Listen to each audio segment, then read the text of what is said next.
Η Ελλάδα δεν είναι πραγματικά ενωμένη. Κάτω από την επιφάνεια σιγοβράζουν σύγκρουσεις που απειλούν να εκραγούν. Στο τέλος του 336 π.Χ., ο Φίλιππος ο δεύτερος δολοφονείται μέσα στο θέατρο Αιγές. Οι σύμμαχοι της Μακεδονίας πιστεύουν ότι αυτό είναι το τέλος. Θήβα, κουρασμένη από το μακεδονικό έλεγχο, εξεγείρεται. Η Αθήνα, ο αιώνιος αντίπαλος της Μακεδονίας, στέλνει μυστικούς αγγελιοφόρους παντού. Ο 20χρονος Αλέξανδρος απαντά, όχι με λόγια, αλλά με πορεία αστραπή. Σε μόλις 13 μέρες βρίσκεται έξω από τις Θήβες. Η πόλη πέφτει μετά από μια σύντομη πολιορκία και καταστρέφεται ολοκληρωτικά. Το μήνυμα είναι ξεκάθαρο. Η Μακεδονία δεν έχει αλλάξει αφέντη επειδή άλλαξε βασιλιά. Η Αθήνα τρομοκρατείται, η Πελοπόννησος υποχωρεί και η Ελλάδα ηρεμεί. Στην Κόρινθο όλοι οι σύμμαχοι υπογράφουν. Αλέξανδρος, ηγεμόν των Ελλήνων επί Πέρσας. Έτσι ξεκινά η μεγαλύτερη εκστρατεία του καλύτερου στρατιωτικού που γνώρισε ποτέ ο κόσμος.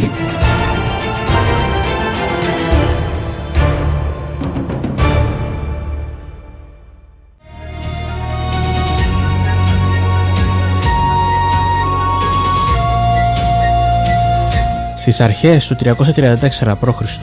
ο στρατός μαζεύεται στην Αμφίπολη. 32.000 πεζοί και 5.100 ιππείς είναι η καλύτερη δύναμη της Ευρώπης. Στον Ελλήσποντο ο Αλέξανδρος ανεβαίνει πρώτος στο πλοίο. Τα κουπιά χτυπούν, ο άνεμος σηκώνεται, η Ελλάδα μένει πίσω και η Ασία ανοίγεται. Στις ακτές της Τροάδας ο Αλέξανδρος κάνει την τελετουργική αποβίβαση. Πετάει το δόρυ στη γη σαν να κατακτά την Ήπειρο με θεϊκή ορμή. Πριν προχωρήσει, ανεβαίνει στην Τρία, στέκεται μπροστά στον τύμβο του Αχιλλέα και αφήνει στεφάνι. Παίρνει από το ιερό μια αρχαία σπίδα και λέει «Σε ζηλεύω, Αχιλλέα, γιατί βρήκες ποιητή να σε υμνήσει». Η σκηνή αυτή είναι το ψυχικό ξεκίνημα της εκστρατείας του.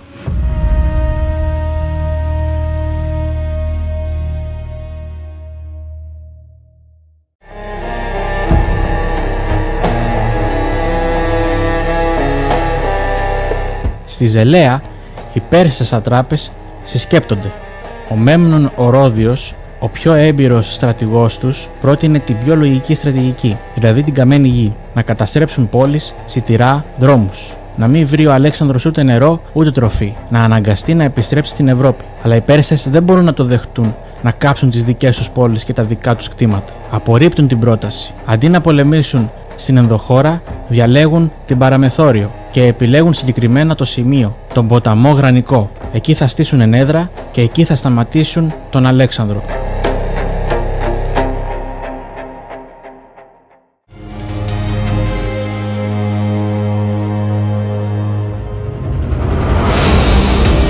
Ο Γρανικός ποταμός δεν είναι ένας μεγάλος ποταμός, αλλά έχει 3 κρίσιμα χαρακτηριστικά.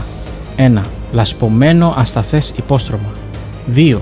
Τέλεια για ιππικό που επιτίθεται από ψηλά. Αυτή την όχθη κρατούν οι Πέρσες, δηλαδή την βόρεια όχθη. 3. Σε ορισμένα σημεία από το νερό φτάνει ως το στήθος των αλόγων, δηλαδή ένα μεταβαλλόμενο βάθος. Οι Πέρσες τοποθετούν όλο τους το ιππικό μπροστά, όλο τους το ελαφρύ πεζικό πίσω και όλους τους Έλληνες μισθοφόρους ακόμη πιο πίσω. Πρόκειται για διάταξη εντελώς ανορθόδοξη. Το ιππικό μπροστά από τον ποταμό σημαίνει πως θα δεχτεί το πρώτο βάρος της διάβασης. Αλλά οι σατράπες θέλουν να χτυπήσουν τον Αλέξανδρο την ώρα που ανεβαίνει την όχθη.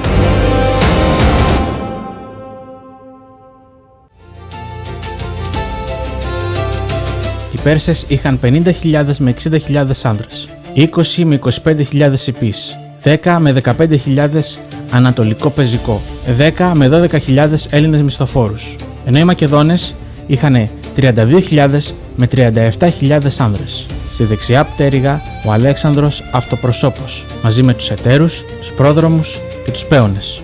Στο κέντρο 6 τάξεις φάλαγγας. Στα αριστερά Θεσσαλοί ιππείς, Θράκες, Τοξότες και Αγριάνες. Ο στρατός αυτός δεν στηρίζεται μόνο στη δύναμη, στηρίζεται στη δομή, στην πειθαρχία και στο συντονισμό.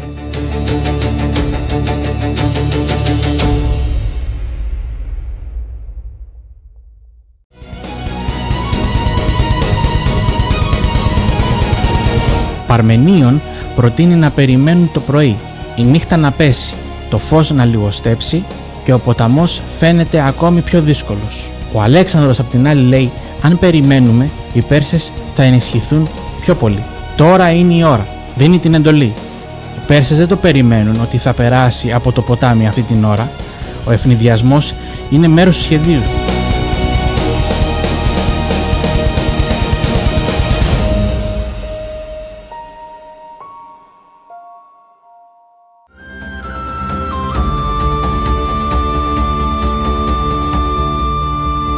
Οι πρόδρομοι, οι Πέονες και οι Θράκες προχωρούν πρώτοι. Το νερό είναι ακόμη πολύ κρύο από το λιώσιμο των χιονιών. Η ροή είναι γρήγορη. Τα άλογα παλεύουν να σταθούν. Οι Πέρσες πετάνε ακόντια από τα υψώματα.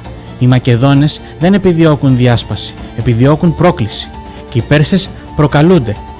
Ξεκινούν να κατέβουν χαμηλότερα για να στοχεύσουν καλύτερα. Από την απότομη όχθη βρίσκονται τώρα πιο κοντά στο νερό, πιο εκτεθειμένοι, λιγότερο οργανωμένοι. Η πρώτη φάση του σχεδίου του Αλεξάνδρου πετυχαίνει.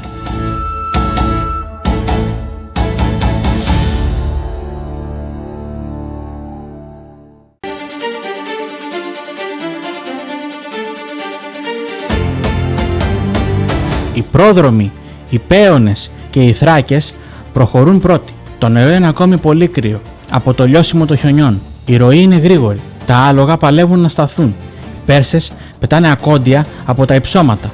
Οι Μακεδόνες δεν επιδιώκουν διάσπαση, επιδιώκουν πρόκληση. Και οι Πέρσες προκαλούνται. Ξεκινούν να κατέβουν χαμηλότερα για να στοχεύσουν καλύτερα. Από την απότομη όχθη βρίσκονται τώρα πιο κοντά στο νερό, πιο εκτεθειμένοι, λιγότερο οργανωμένοι. Η πρώτη φάση του σχεδίου του Αλεξάνδρου πετυχαίνει. Ο Αλέξανδρος ο ίδιος ανασηκώνει το ξύφος του. Το σήμα δίνεται. Οι έτεροι σε σχηματισμό λοξής σφήνας ξεκινούν έφοδο. Η σφήνα τους έχει ως αιχμή τον ίδιο το βασιλιά, πίσω του η επιτελής, ο Ηφαιστίων και ο Πέρδικας. Η κίνηση αυτή χτυπά λοξά, διαλύει τοπικά τη γραμμή του ιππικού, αποφεύγει το βαθύ σημείο του ποταμού και εκμεταλλεύεται τη σύγχυση από το πρώτο κύμα. Η μάχη στο νερό γίνεται κόλαση. Αλόγα πέφτουν, άνδρες πνίγονται στη λάσπη, δώρατα σπάνε στην ανάβαση της όχθης, οι έτεροι ανεβαίνουν με σχεδόν οριζόντια δώρατα, οι Πέρσες χτυπούν κάθετα από πάνω. Τότε ο Μηθριδάτης ρίχνεται στο βασιλιά. Με ένα χτύπημα ο Αλέξανδρος το σκοτώνει, αλλά προκύπτει ένας μεγαλύτερος κίνδυνος.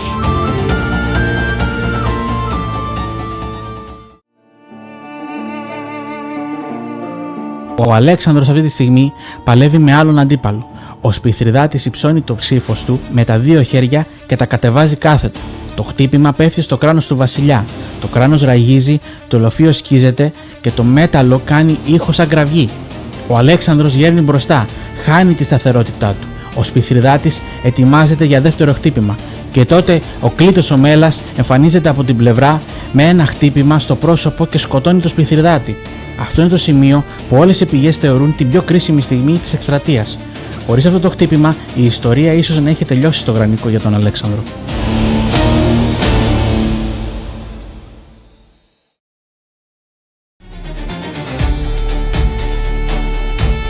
Στο κέντρο, η φάλαγγα έχει αρχίσει να κινείται. Εδώ κρίνεται ολόκληρη η μάχη.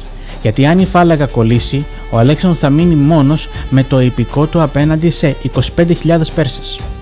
Οι σάρισσες των πρώτων σειρών σηκώνονται ψηλά, δεν μπορούν να χρησιμοποιηθούν μέσα στο νερό.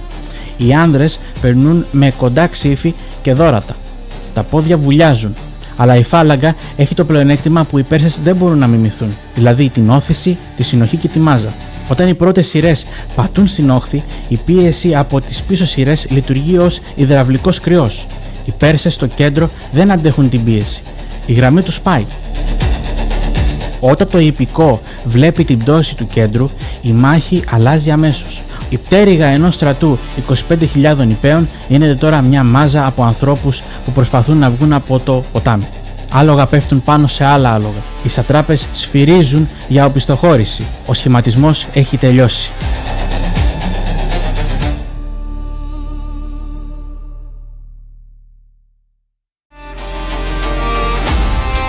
Οι Έλληνες μισθοφόροι που είχαν μείνει τελευταίοι 10 με 12.000 άνδρες αντιμετωπίζουν μια φάλαγγα μπροστά τους, υπερασπιστές στα πλάγια, εταίρους πίσω, κρατερό που κλείνει τα άκρα, κοινό που πιέζει από τα αριστερά. Είναι μια πολύ σκληρή μάχη της εκστρατείας.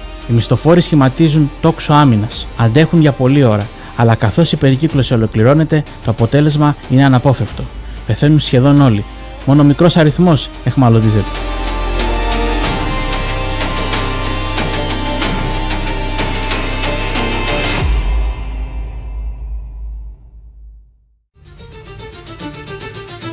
Η μάχη του Γρανικού έχει τελειώσει. Η Περσία έχει χάσει την πρώτη μάχη της εκστρατείας εναντίον του Αλεξάνδρου. Οι μακεδονικές απώλειες είναι 115 υπείς και λιγότερους από 40 πεζούς, ενώ οι Πέρσες έχουν χάσει 6.000 άνδρες, σχεδόν όλους τους μισθοφόρους. Στο στρατόπεδο των Περσών, οι Μακεδόνες βρίσκουν τεράστια ποσά αργύρου, άλογα, όπλα, σκηνές και πανοπλίες. Ο Αλέξανδρος θάβει τους νεκρούς του. Στέλνει 300 περσικά πανοπλικά στην Αθήνα με την επιγραφή Αλέξανδρος Φιλίππου και Έλληνες πλην Λακεδαιμονίων. Απελευθερώνει τις μικρές πόλεις της Ιωνίας και οι πόρτες της Μικράς Ασίας ανοίγουν. Η μεγαλύτερη εκστρατεία μόλις είχε αρχίσει.